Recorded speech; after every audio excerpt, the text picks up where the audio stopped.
हाँ, एक भ्रम लोगों में है, उसका निराकरण कर दें। बहुत से लोग कहते हैं कि सोते समय मस्तक पर तिलक मत रखो। बहुत से लोग पूछते भी हैं, तिलक धो देते हैं।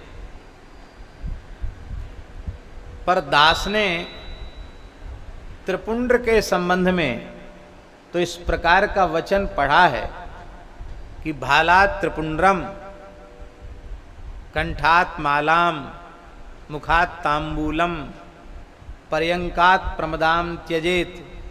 ये सब बात शयन में लिखी है, लेकिन ऊर्ध्वपुंड्र के संबंध में दास को कहीं पढ़ने को नहीं मिला कि निद्रा के समय, सोते समय ऊर्ध्वपुंड्र नहीं होना चाहिए।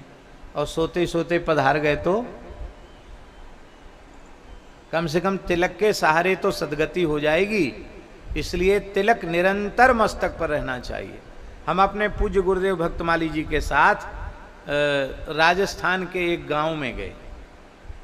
हमारे श्री गोविंदास जी को पता है,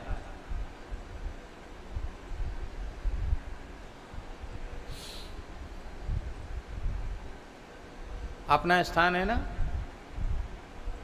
अपना स्थान है ना सामोद में। क्या नाम है स्थान का? खेड़ापति। महाराज जी की कथा थी, दास भी गया था। खेड़ापति की बात है।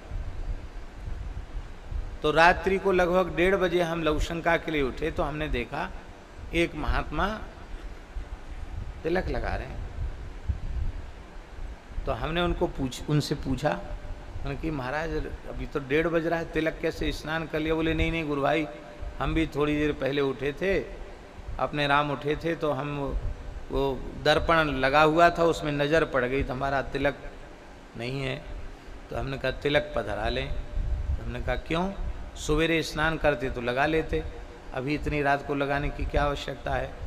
बोले कोई गारंटी है कि सोते सोते नहीं मरेंगे? कितने सोते सोते पधार जाते तो बिना तिलक के सूना मत्था रहेगा तो पता नहीं कहाँ जाएंगे।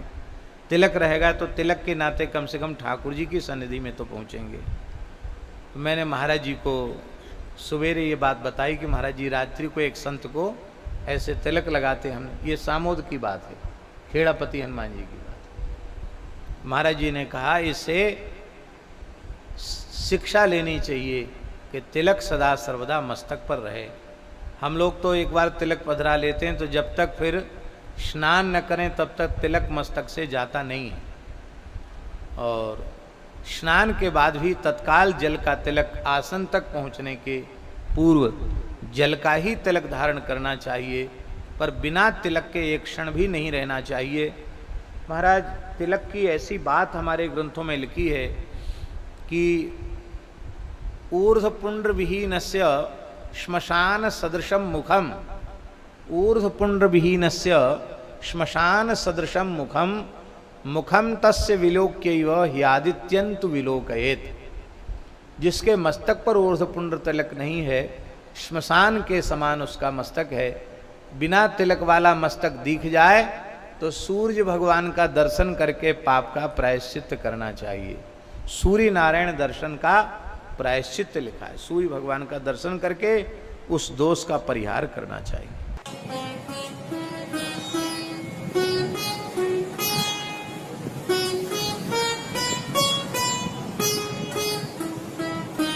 श्री सीताराम प्रतिदिन सत्संग एवं दर्शन के लिए श्री महाराज जी के ऑफिशियल चैनल को जरूर सब्सक्राइब करें।